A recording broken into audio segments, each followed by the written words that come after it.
Elections are a significant and essential part of a democratic country, and through votes, citizens exercise the civic duty of electing who represents them at all levels. Good evening and welcome to National Talk on ECWA Television International. My name is Joyce Jakada, and tonight on National Talk we shall be beaming our light on the Governorship and State House of Assembly election scheduled to hold tomorrow, Saturday the 18th of March 2023. And remember, we're live on Facebook and YouTube at ECWA Television. You can do well to join the conversation by dropping your comments. Past the hour, phone lines will be open for you to call and add your voice.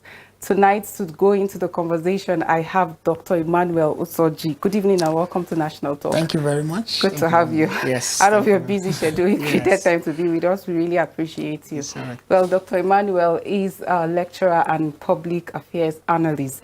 You do well to stay with us because the conversation is, of course, going to be great. So tomorrow, the long-awaited governorship as well as State House of Assembly election is here. I think 28 states and then over 900 seats for the State House of Assembly. Everybody is up, has been up and about. Yesterday, officially, the campaign ended, and tomorrow Nigerians are going to be deciding. And I think that is the time where the voice of Nigerians is going to be heard by them going out to decide who represent them from the State House of Assembly and who becomes their governor. Presidential election have come and gone. People have talked about the process, some disappointed, some celebrating, but well, it has come and gone. We're talking about tomorrow now. What are your expectations ahead of the elections? Well, I think the expectations will actually be hinged on the electoral officers to make sure that they do a good job tomorrow. You cannot exclude the fact that there were challenges with the presidential elections. Sure. And people were disenchanted, a lot of people were disappointed. And you cannot take away the fact that the reality on the ground is that the process was largely flawed. And so we expect that INEC, being the umpire for this process, will be able to address the shortcomings that we experienced in the presidential elections 3 weeks ago, and to restore confidence. The onus lies on INEC now to ensure that confidence returns back to our electoral process. And then we have this opportunity tomorrow in a few hours to make sure that we get it right and then restore confidence in our democracy.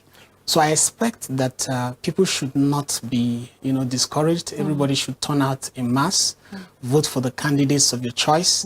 And then we also expect that INEC must have gotten the process right. Remember, there was an extension for about a week, and that is for them to be able to put certain things in order.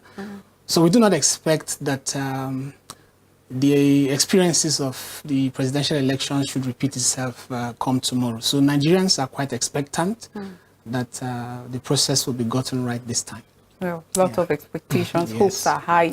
I saw the NBA chairman also talking about the fact that INEC, they don't have to make the same mistake that was made. We saw issues of IREV and amongst other issues all relating to the process of the presidential election. And people have made observations. So tomorrow, people don't want to see repetition of that. Otherwise, they will say it's somehow like a deliberate act. So lots of expectations. But I want us to talk about security, which for me is actually key. And but we've been seeing like a reflex on our peace that has been existing. Because right now, cut across different states, there are some threats to violence. There have been threats, intimidation. People have been expressing worry about tomorrow's election. We know that people tried cut across all the states in the country during the presidential election to conduct themselves, even when it seems people have been pushed to the wall, because some people wake up as early as 5 o'clock to go to their polling unit. Some were there like very early, but some of the INEC officials arrived late, and even after waiting up until like 12 a.m. of Sunday, 1 at some polling units. Some people were even yet to exercise their franchise, but they remained calm and peaceful. And for some people, they were really disenfranchised because they didn't even have opportunities to actually vote. They were told, oh, just hold on, we'll come back tomorrow. And at the end of the day, they said they didn't vote. And currently, as we speak, like yesterday in Lagos by Bode Thomas Junction around Surulere,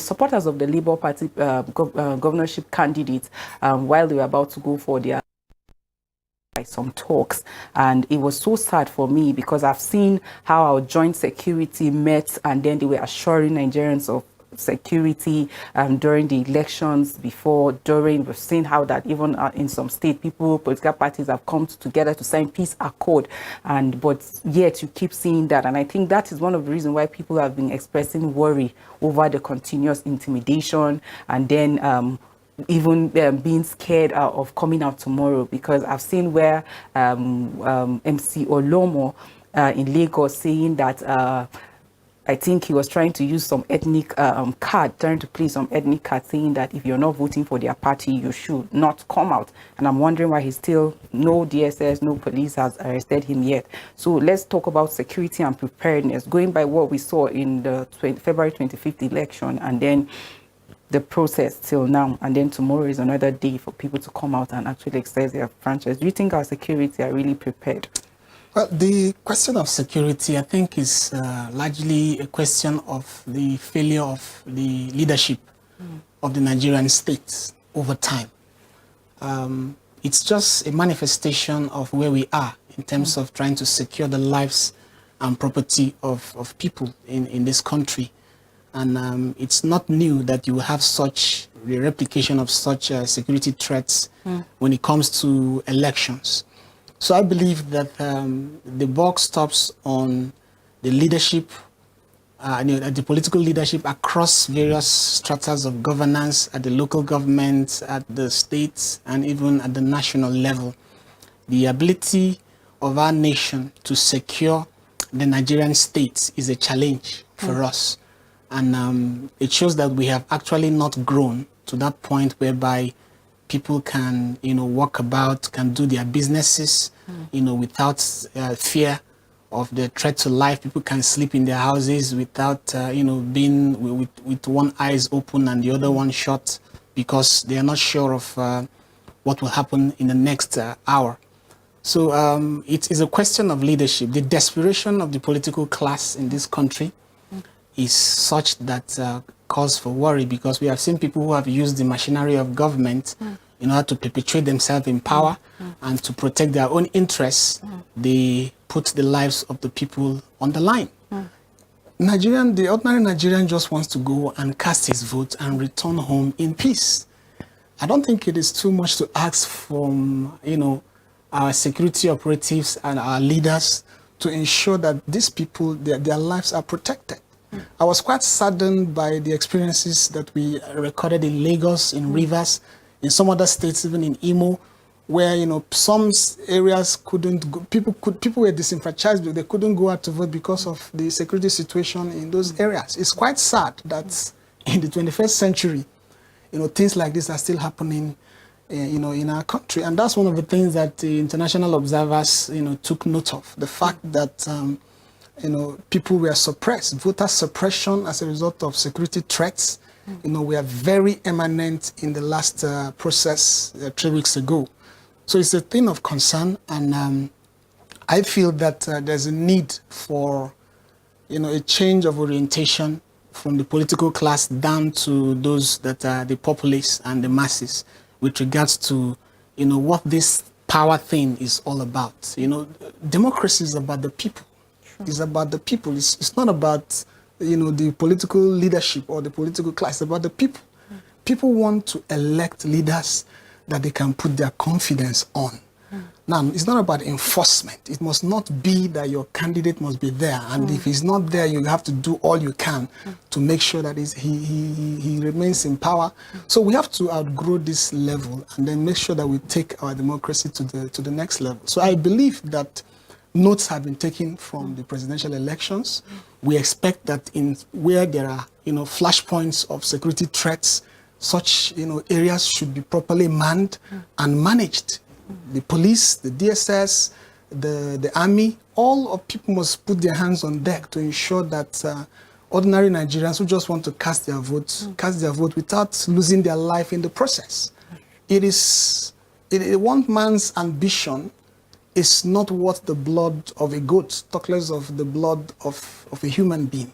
So our leaders need to do this. They are the ones who are in charge and in control of the security apparatus of the nation. And there's need for them to understand that people must be secured. Let the voices of the people be heard, and you protect them while they are making their voices heard.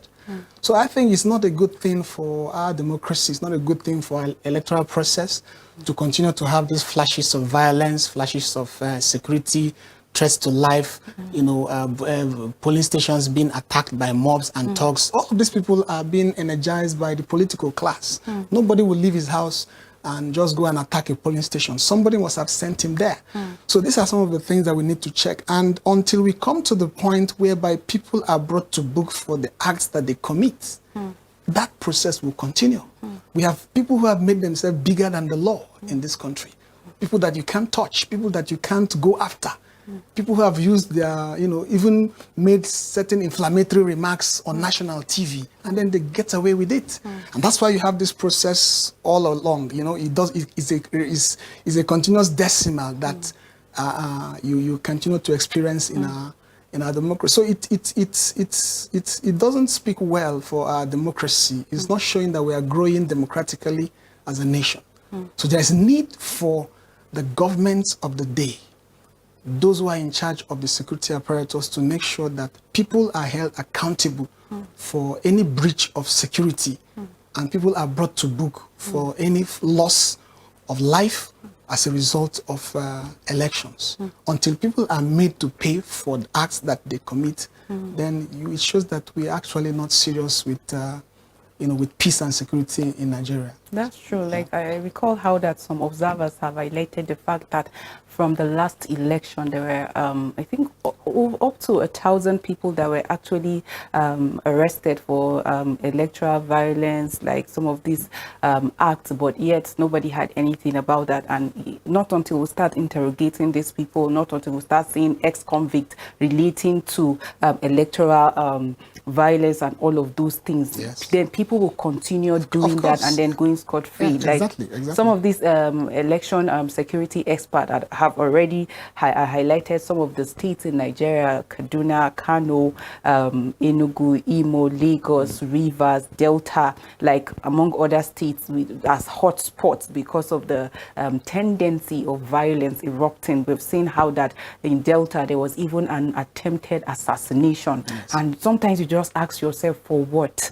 Like, people just feel that this position, I must just get it at all costs. And I think it's important for our security agencies, both the Nigerian police, the Nigerian army, and others, to know that it is about Nigeria and it is about Nigerians and not about any individual or political party. So we must desist from allowing ourselves government machinery being used by either the party in power or some kind of big wings. I think when we start touring that part, then we get it right, because it's not just up to an individual to make us get the new Nigeria we want. It is all of us that have to come together, put our hands together, and get things right. So quickly, I want us to really talk about this ethnic card that is really playing in like lately, we've seen that cut across states.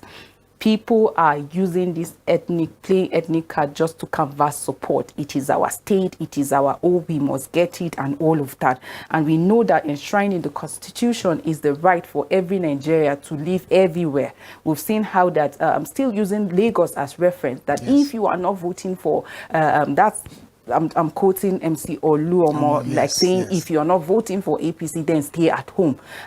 He was even calling Mama something, like it's an Igbo name. If you're not voting for us, then don't come out. So we are the we own the state and all of that. So I just wanted to talk about this because it has tendency of generating tension. And I don't know if some people are more Nigerians than others. So Well, it's quite an endemic problem in our nation, in our history. It's not new. Most of the time when politics goes beyond issues, you have to look up for other means for which you can use to, get the support that you need in most cases. So it is not new. It shows the level of our development, as a people and as a nation.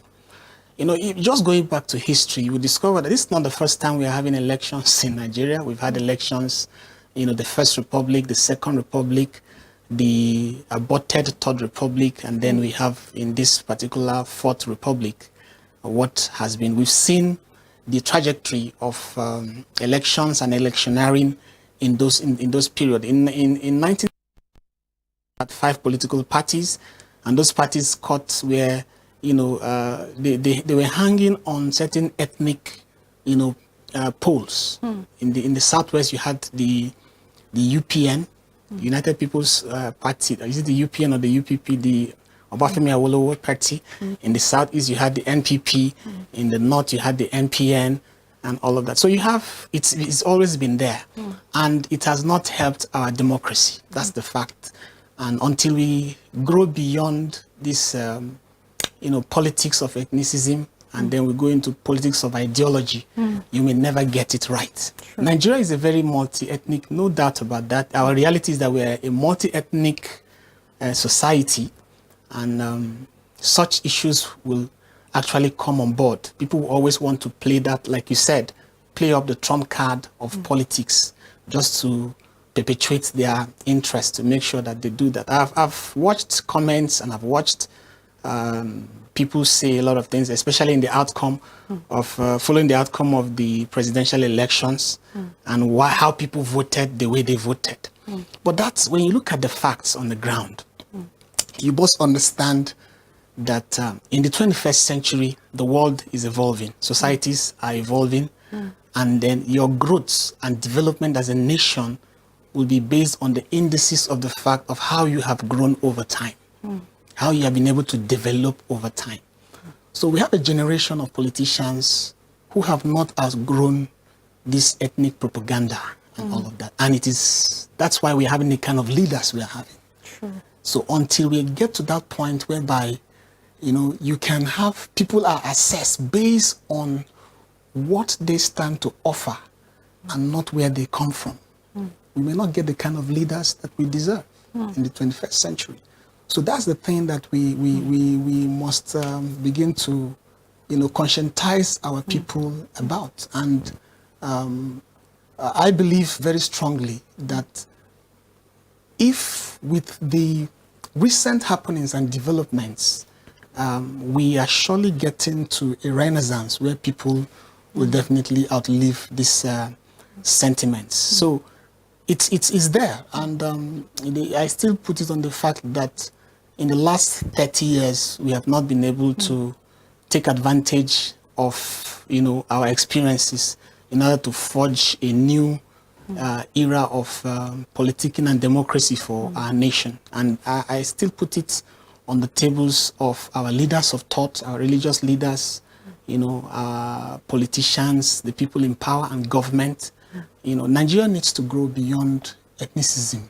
It's very important that we put aside these tribal factors, because the truth of the matter is it's not taking us anywhere. We're not going anywhere. I was just reflecting, with the recent happenings that we have for the first time. One of the beautiful things about this election is that for the first time we have what we call a third force in our political dispensation. Usually it has been a two-horse race. Sure. But now we have a third force. And that third force is hinged on a different ideology. They may not get to power, they may not get all they want at the first shot, but it's a process. Sure. And as that process begins, it will also affect the others. Others may have to realign their political thinking towards the ideology that is contemporary. That's it. Because if you look at it, for example, this thought force, the results of the presidential elections shows that each of the political parties had equal number of states. Sure. 12, 12, 12, including a party that has never been on the ballot. All this way. So it shows that something is happening. There's something in the, so it's a process that I believe that with time, we are going to get there, where people will put jettison issues of tribe, of ethnicism, and then begin to look at issues, look at ideology, look at, you know, the credibility of people rather than, you know, where they come from. And all. So that's exactly, that's what I feel for me is happening. And it's not something that will happen just, you know, in a snap of time. It's a process. It's a building process. And I feel that we are getting there somehow. I recall, you know, in 1993, 30 years ago, we had a political party that had, you know, a candidate from the Southwest, another candidate from the North. The political party had, the second political party, still two-party system, had a candidate from the North as well, and then another candidate from the South. But people voted overwhelmingly across the North for the candidate that came from the South, overwhelmingly. So now you ask yourself, what has changed over time?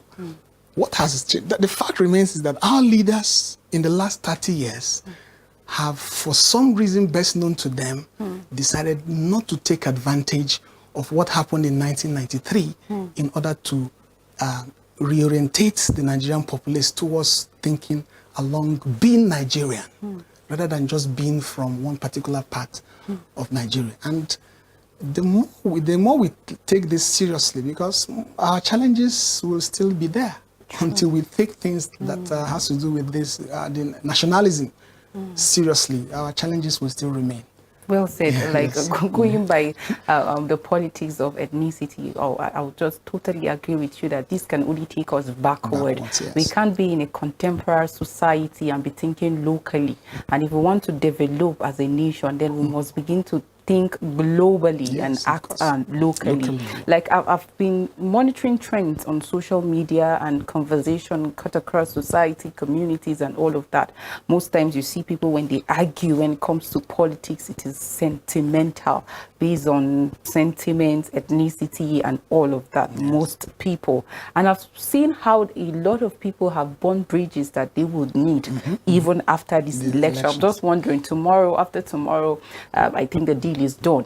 So whatever grievances, I think it's the courts that will decide. So I've seen how people have become internet terrorists, like attacking people, like all sorts of propaganda going around and all of that. But I just hope we grow beyond that. Let's start thinking globally. The world is growing. Nobody's waiting for anybody. By the time we start thinking in the direction of capability, competence, and all of that, I think that we're going to forge ahead. Quickly, I wanted to talk about, just highlight some of the core values that Nigerians across state should look out for, because tomorrow is the day to decide. And each state, like the 28 states that will be voting for governors and state house of assembly positions, they will be decided. The core values, I would like you to highlight that. But before that, I would like us to just go on a quick break. When we come back, the conversation continues. Stay with us.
you love Niger, go brightly. If you love Niger, go peacefully. If you love Niger, no violence. Thank you so much for staying with us. In case you're just joining us, this is National Talk on ECWA Television International. And alongside Dr. Emmanuel, we have been looking at the gubernatorial election as well as State House of Assembly election that will be taking place tomorrow, Saturday, the 18th of March, 2023. And in case you're just joining us, our phone lines will be open now. And if you have been with us from the beginning, yes, you didn't miss us on any. So our phone lines are now open for you to call in and add your voice. What are your expectations? What do you hope to see tomorrow? And you can do well by calling. Remember, we're still live on Facebook and YouTube at ECWA Television International. So before we went on the break, you made mention of a point that I think for me is a highlight, contemporary ideology. And going by that, what are the core values that Nigerians should look out for as they head the poll tomorrow? For tomorrow's elections, I believe it's not a difficult decision for the average Nigerian voter to make if they must be sincere with themselves. The candidates are people that you know very well. You have lived with them. You know their antecedents. You know where they're coming from. You know their past records and all of that. So these are people who have lived with us for a long time and across various states. And it's not a difficult decision to make if we must be honest with ourselves. I've seen over time a lot of antecedents that we have had in the past. Sorry, we have a caller. Right. Sorry to cut you. Hello, good evening. Hello, good evening. Yes, Shaman calling from Kaduna, my sister. Oh, thank you so much, Shaman, for calling. Please make your contribution. Shaman calling from Kaduna. I'm with you. Go ahead, please. Yes, I enjoin all Nigerians to keep the bitterness aside and come out on the 18th to vote wisely. What transpired on the 25th of February should not discourage Nigerians, should not deter us from exercising our civic rights. We should not be disenfranchised by our feelings. We are up to our consciousness to vote and vote wisely. I enjoy especially the people of Kaduna State, especially Southern Kaduna, my kindred, to come out in mass and vote a candidate that will enable us set off the wild wind that has been blowing since 2015 in Kaduna State. The killings in Kaduna State is something that should teach us a lesson. It's something that should give us the youngsters to really come out to vote. If we do not come out to vote and we continue lamenting in our houses, it will never help us. Then when we are out to exercise our franchise, we'll be able to vote and vote wisely. Let us vote credibility. Let us vote focus. Let us vote intelligence. Let us vote God-fearing people that will take us out of the land of hardship. Enough of our suffering in Southern Kaduna, especially the Katab people. The killings in the Katab land is too enormous to mention. I pray that we'll get it right by getting a governor that will have the people at heart. Good evening, my sister. Thank you so much, Mr. Shamal, for calling all the way from Kaduna. We need to come out and exercise our civic responsibility. He said lamentation will not help us. Yes, like he said, I think the point he raised there are quite germane. People are very conversant with their challenges in their states. Like in Kaduna, for example, we know it has been the hotbed of insecurity in the last couple of years. So when you're voting tomorrow, you need to look at who is that person that is able to help and solve our situation. These are some of the core values that we should be looking at. Who has the competence, who has the integrity, who has the political will to take us from our present predicament to the next level? Who can we trust, that will help out in the situations that we're in? It's not very different from what you have in other places. There are challenges here and there. Who is the person that has the competence, the capability to solve those challenges? It's a very decisive election. It's an opportunity for people to chart a new course for themselves. So you're not looking for somebody who give you a bag of rice, some cubes of Maggi, and then if 1,000 naira. That's not what your problems are. It won't solve your problem. So you need to look at who has the competence, the ability, the experience to solve these challenges. That should be what should be speaking on the ballot papers tomorrow. Because if you don't get it right, you have the next 8 years of your life to deal with the consequences of the decisions that you're about to make. So that's it. I think every decision has consequences, Yes, and when of you're course. choosing or when you're deciding, you have to decide right. So quickly, I would just like us to talk about the politics of do or die. Recently, the former president, Goodluck Jonathan, warned against politics of do or die affair. Like, obviously, going by the body language, some of the words we hear, exchange of like words, statement from some of our politicians, you can't take away the fact. Okay, we have a caller. Hello, good evening. Yeah. I want to urge all Nigerians to come out Okay. in this coming governorship election, despite what happened in the last general election. I want to urge everybody to come out. I want everybody to come out so that all of us will exercise our franchise and vote the candidate of our choice that will lead us.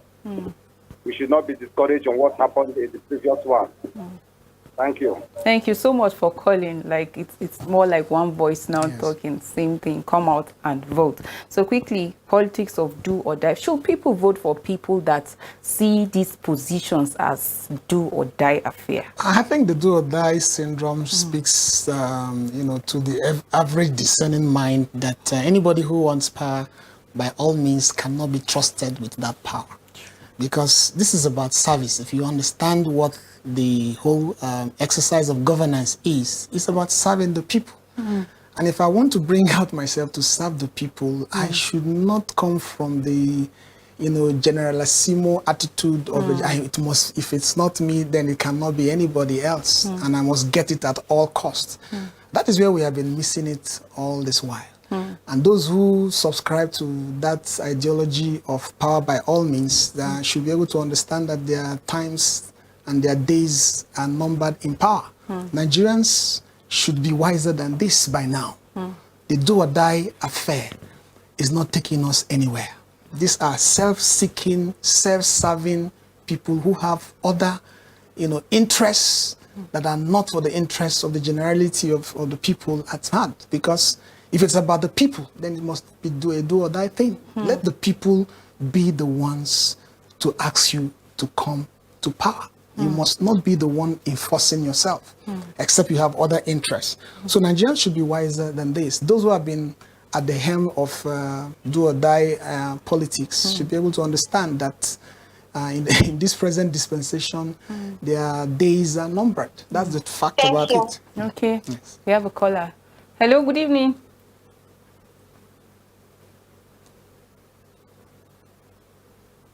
Are you there? Good evening. Good evening. How are you doing? Please make your contribution.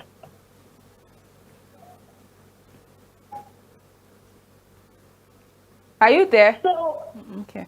I want to encourage all Nigerians to come out tomorrow and vote. Let's not be discouraged by whatever happened during the presidential election. Are you there? Yes. Good evening. This is Bella calling from Agingi. All right, Bella, go ahead. Good evening. Evening. I'm hearing you. Go ahead, Okay. Bella. So,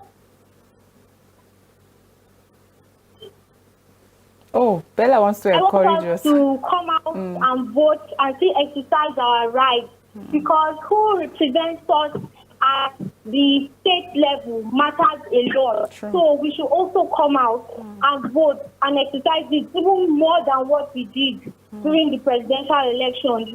We the youth, let's come out and show our power because we will definitely take our country back this time. We won't leave our country to anybody. We will be the one. We will be the one this time to determine what happened and not just some few elites in the thought controlling everything. So that's just what I want to contribute. Thank you so much. Let's all come out tomorrow and exercise our franchise and vote.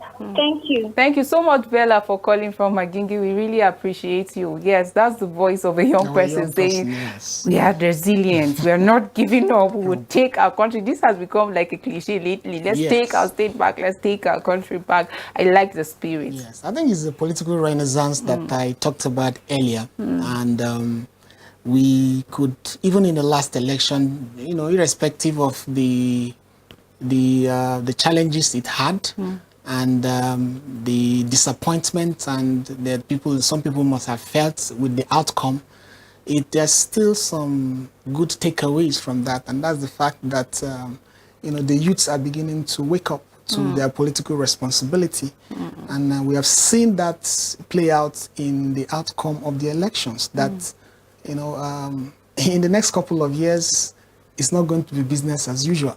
Yes, so that's it. Well, lately we saw how the presidential candidates of the Labour Party during an interview said Nigerians should go out there and vote competence. And I think regardless of party at that point, because he said even if the candidate in his party is not competent, don't vote him. Just go for competence. And the president-elect, talking about Asiwaju Bola Ahmed Tinubu, also talked about competence as key factors. And Atiku as well, presidential candidate of the PDP, was also urging his supporters not to give up. And he said they should go out and do this again, go out and participate in the process. And I just wanted to just highlight this competence, if you agree with all the takes. Yes, I think I agree with the you know, their position with regards to tomorrow's elections. The fact that irrespective of what must have transpired in the presidential elections, I must salute their statesmanship in coming out to encourage Nigerians not to be deterred, to also not to be discouraged, and then they should all come out to vote for competence. You know, the truth of the matter is that our political parties have not been idea-based, you know, all this while. You just find the same people in the same political parties, and in the next time you find them in different parties. So people should now begin to look at, you know, this exercise beyond party. Let's look at the candidates individually and vote for competence, vote for credibility, vote people who have what it takes to deliver. Because it's not about party. It's about the future of Nigerians. It's about the economy. It's about the security of lives and property. It's about the children. It's about education. So a lot is at stake that is just beyond party politics. I've seen people say, oh, it must be this party, it must be, even when they don't even know who is on the ballot in those parties. So you must go beyond that. And what does this person I want to stake the next 4 or 8 years of my life on has to offer me? Will I still come back tomorrow and be proud of the decision that I made? I think we have a caller. Sorry to cut you. Hello, good evening. I want to talk on the live program I'm watching. Go ahead, please. Go ahead. Hello, good evening. Evening. Go ahead, please. Go ahead. Evening. Okay. We are talking about the election. The election. So, you know, on February 25th, a lot of Nigerian youth are discouraged. And we are talking about coming out in mass and vote for credibility at our INEC, ready to give us transparent election, because they have weak most of us that has hope in this country called Nigeria. So what are the assurance of the INEC officials? What are they going to do for us in these state and governorship and the House of Representatives, House of Assembly? election? Are they going to give us credibility election? Because we Nigerian youth, I'm Nigerian youth, what I am seeing in this country need a competent, not political parties. Because these political parties have been fooling us for more than a decade now. So are we guaranteed that when we come out tomorrow to vote, are the INEC ready to give us what we vote for? These are my questions. Okay. That's a very fundamental question. Yes. Thank you so much for calling. I think that has also been, that's like speaking the mind of many Nigerians out there. Yes, we want to go out and vote, but what is the assurance that our vote will count? I think INEC must understand that a lot is at stake, and it's an opportunity for it to redeem itself. They must admit the fact that there were challenges with the last election. They cannot just justify what happened on the 25th of February as a normal, as a normal exercise. There were challenges that were there. In the polling stations where I voted, a lot of people were not able to vote. Quite a large number of people couldn't vote because there were challenges with the beavers. And by the time they got up to speed with it, it was already dark and people just had to leave the polling station. So this and several other challenges that we had, uploading the results on the IREF portal and all of that. This is an exercise that they must come out to redeem their image. It's about trust. The position of an electoral umpire in which the INEC, sees itself in is a position of trust. A lot of the credibility, the acceptance of the presidential candidates, the process of having a president or having a governor depends on the process that INEC is able to put in place. So if you have a flawed process, definitely you're going to have an eroded transition program. And we have seen that play out in several states where their electoral process are being staggered because INEC didn't do a good job. So they have one more shot to get it right and to restore confidence in INEC. So a lot of it, there's a lot at stake, and INEC must come out tomorrow to prove that they now know what exactly they were doing. And if I were in their position, I must ensure that whatever were the observations and challenges we had on the 25th of January does not repeat itself tomorrow being the 18th, because the acceptance of our leaders in this new dispensation depends on the process in which we are able to put them on the seats.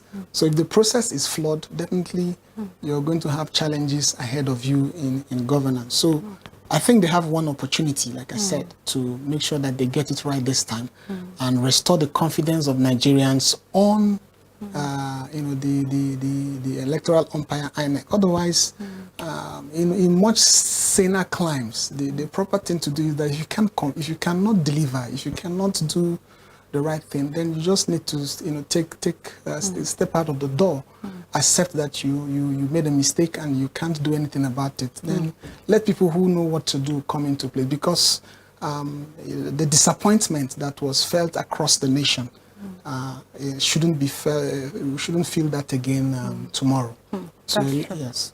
Well, so much to talk about, but time is actually fast spent. INEC needs to know that all eyes are on it. We can't build a nation where people don't have confidence and trust in the process. Of course, we'll go nowhere. And that is why it's really essential that we get things right. It's only through righteousness that a nation is built, and truth must have its way. Well, quickly before we go, what's your advice to Nigerians out there? All right. Well, for just...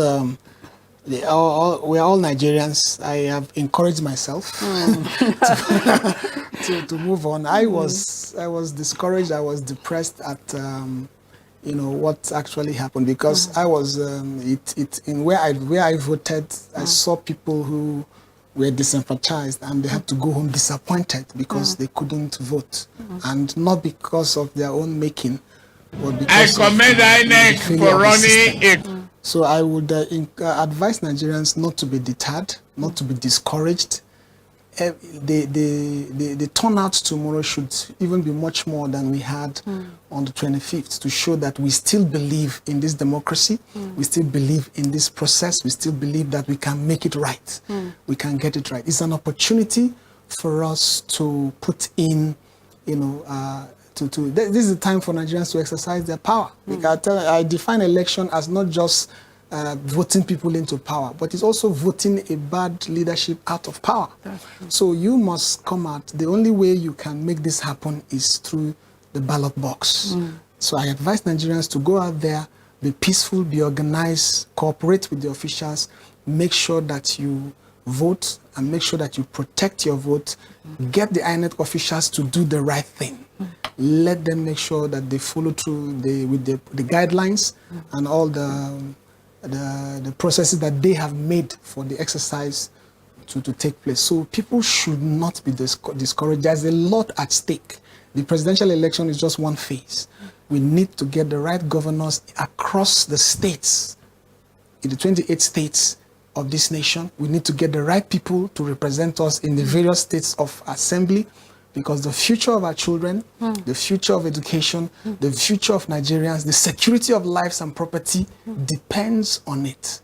A lot of people's life depend on it. Like somebody from Kaduna, Southern Kaduna said, we have seen the challenges that are there. So the election is an opportunity to make sure that we get the people who can deliver the job and guarantee that we all have a better life ahead of us. That's my advice to them. Thank you so much. The right persons, the right people, I think that is the key word there. Thank you so much for creating time to speak with us. Great analysis. We hope to have you some other time. Sorry, you're welcome. And to our viewers out there, thank you for staying with us through on National Talk. Remember that elections are significant and essential part of democracy. Because you deserve to be heard, you need to go out there and exercise your civic responsibility. Bad leaders emerge when good people don't participate in the process. Beyond spirituality, we need intellectual power, we need economic power, we need physical power as well as economy. Until we come your way tomorrow on The Choice 2023, you have a blessed night. Bye-bye.